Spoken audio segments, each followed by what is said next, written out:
Hello race fans, Keith Collentine here. The new edition of the official Formula 1 game F1 2020 is on its way, and there's a treat in store for fans of the most successful Formula 1 driver of all time. A special deluxe Michael Schumacher edition of the game will include some of the cars made famous by the 7-time champion. Codemasters gave us a sneak peek earlier this week, so let's take them for a spin. First up, we're going to take a look at the Jordan 191. Not just a great looking machine, but a superb first F1 car by newcomers Jordan in the 1991 season, and the car in which Schumacher made his Grand Prix debut at Spa-Francorchamps. After qualifying an astonishing 7th, he only made it as far as Radio in the race when his clutch failed. Here's a full lap in the car.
After that sensational debut, Benetton snatched Schumacher away from Jordan, and by 1994 they were title contenders. Schumacher won 8 races, but arguably his best drive was for second place in Spain with his B194 stuck in 5th gear. Here's a mini tribute to that drive. We followed the old route around the Circuit de Catalunya, although there's no tyre barrier at the fast chicane. And no, as far as we can tell, there isn't an option 13 on the B194 steering wheel which unlocks a secret traction control system.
The next car Schumacher drove is also in the game, but it feels a very different beast to drive.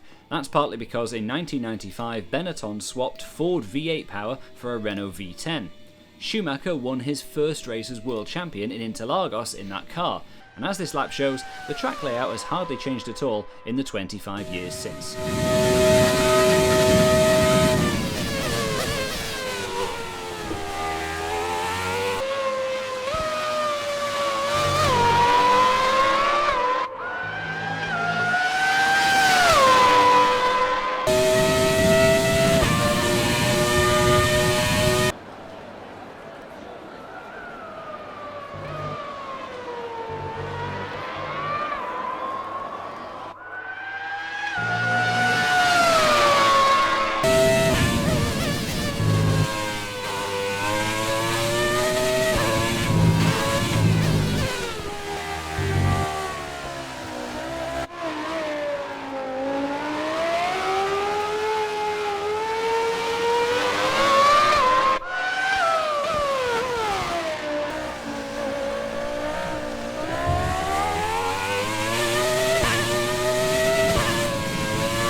Suzuka in 2000, Schumacher became the first driver to win the World Championship in a Ferrari for 21 years.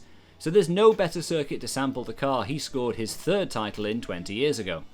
Aside from tweaks to 130R and the final chicane, this epic circuit is unchanged and it remains in F1 2020 despite this year's Japanese Grand Prix being cancelled. Now let's have a listen to that screaming V10 Ferrari engine.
Those are the 4 new ex-Michael Schumacher cars available in the Deluxe Edition of F1 2020.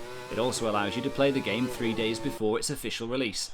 It's a well-chosen selection of cars which gives fans an opportunity to compare how Formula 1 machinery evolved over the first half of Schumacher's career. The game also includes the Ferrari F2004, which Schumacher took his 7th and final title in. The game makers have given it a lick of paint and polished up the graphics. Of course, there's much more to come in the full version of the game, which we're eagerly awaiting. For the RaceFans verdict on F1 2020 when it arrives, follow @racefans.net on Facebook, Twitter and Instagram, and hit subscribe on our YouTube channel.